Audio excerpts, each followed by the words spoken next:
I think, a very fitting way of celebrating the fact that we have 3 American Black Belt Championship finalists here at the 2021 IBJJF Worlds is to bring in one of the very few men who can claim to have won a black belt representing the USA, and that is Rafael Lovato Jr. Rafael, we have got the first of 3 finals now featuring an American on one half of the final, and it is a rematch. Ooh, oh, look at this! A rematch of Bruno Malfacine and Mikey Musumeci. And it's going to be crazy, and it's off to a fast start. 30 seconds in, and Bruno is coming out. He's out for blood. Yeah, he already picked up an advantage. Mikey did a great recovery and is already under now. It's tough to be the one starting on top in this weight class because it's so hard to pass these guys' guards, and then you end up getting swept, and now you're down by 2 and playing catch-up the whole match.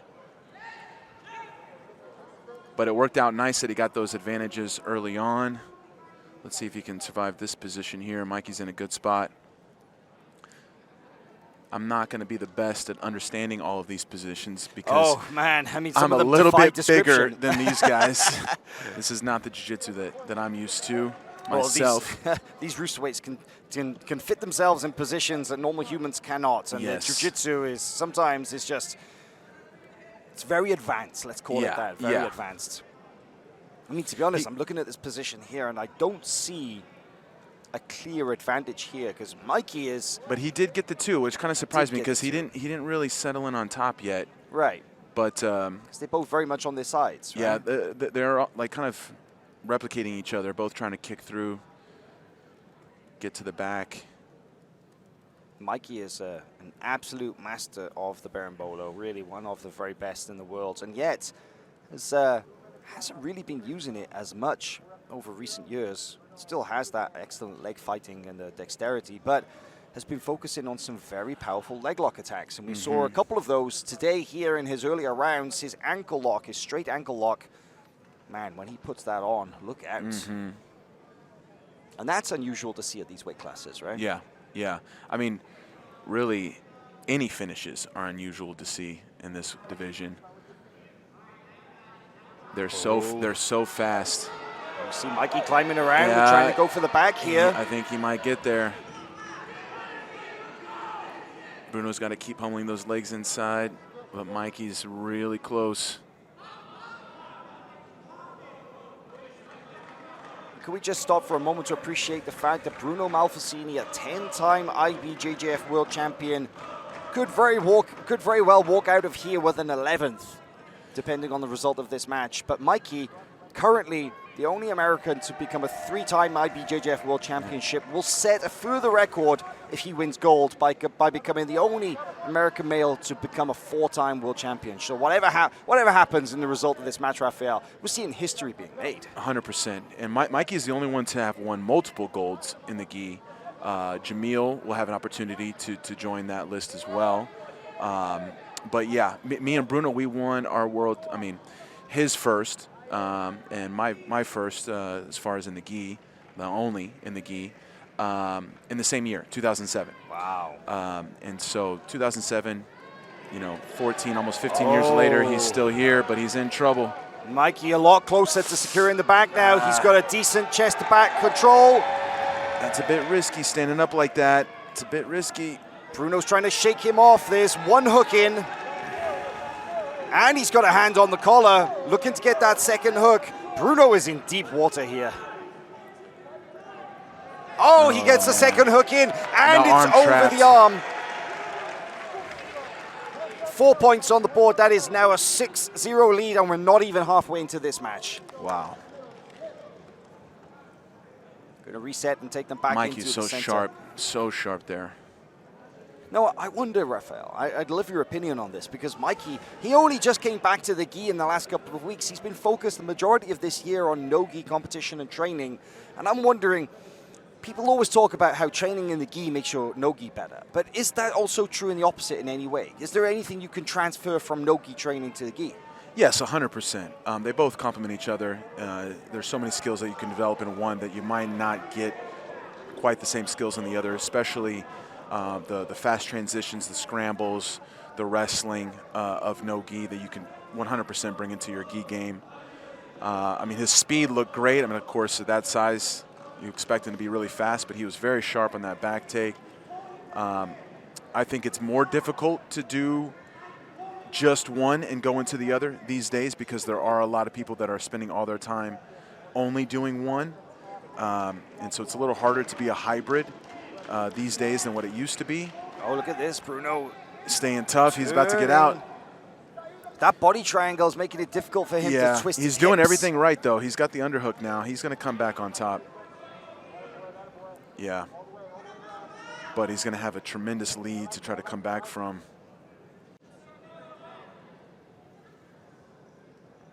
Still needs to be careful to not get caught in a little bit of trouble here in this angle. His arm.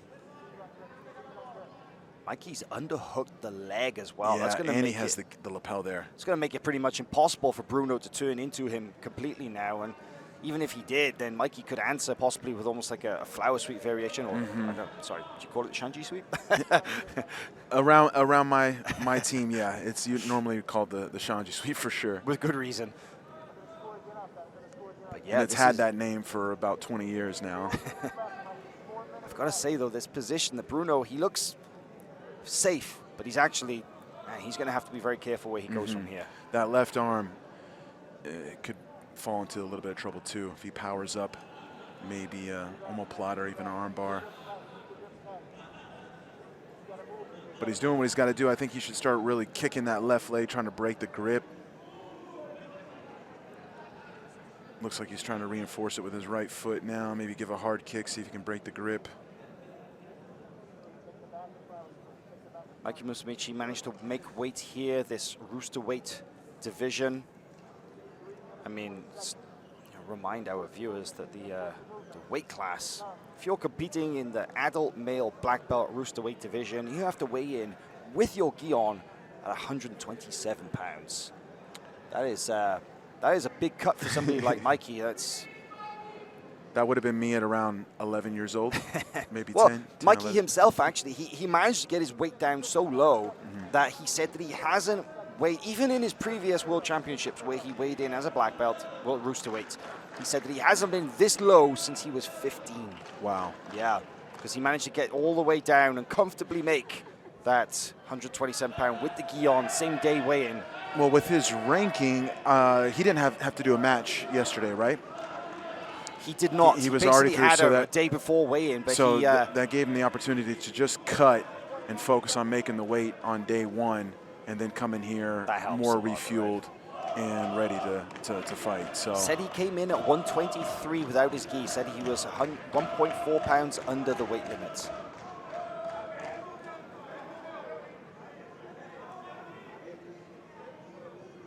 Slow down. Believe it or not, there was a year where I made medium heavy. I fought medium heavy in 2012 and ended up losing to the legend Homolo in the semifinal. We had a great match. And I cut down as well quite a bit. But back then there was no ranking, so anyone could join the Worlds. And I ended up having 2 matches on Saturday after cutting. But believe me, I ate a lot that night before Sunday, and I got my weight up a little bit. Okay, man, but this is close guard, 6 points. 90 seconds left as well. It's going to be really tough. He's holding that lapel too. Maybe you see a little squid action from Mikey with that lapel. I doubt he would open unless he really had to. Right.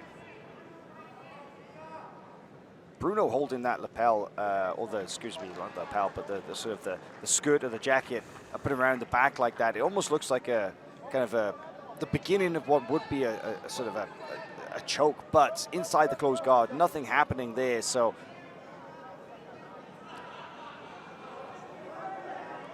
he needs to address this vice-like grip around his torso. He got it open. Yeah, Mikey going open guard.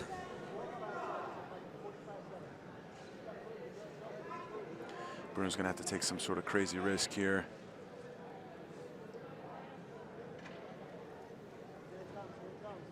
Got it closed again.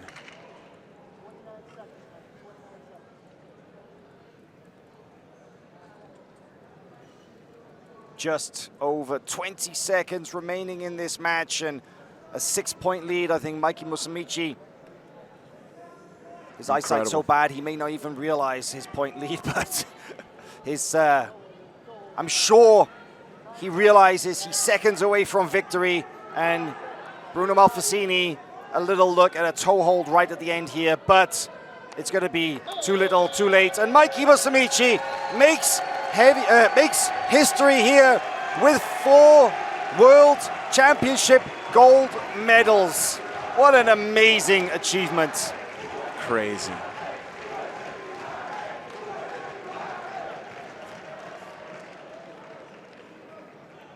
And if you hear the crowd chanting checkmate, the reason being is because your 2021 male Roosterweight champion, representing Pedigo Submission Fighting, Michael Musumeci Jr. Mikey Musumeci's win over Bruno Malfacine denies Alliance the points necessary to beat them in the team race. So checkmate even supporting Mikey Musumeci's win here at the 2021 World Championships. Big congrats to Mikey. Champion in 2017, 2018, 2019, and now 2021. Amazing. 4 consecutive world titles. 2 different weight classes. 2 different weight, light feather and rooster weight.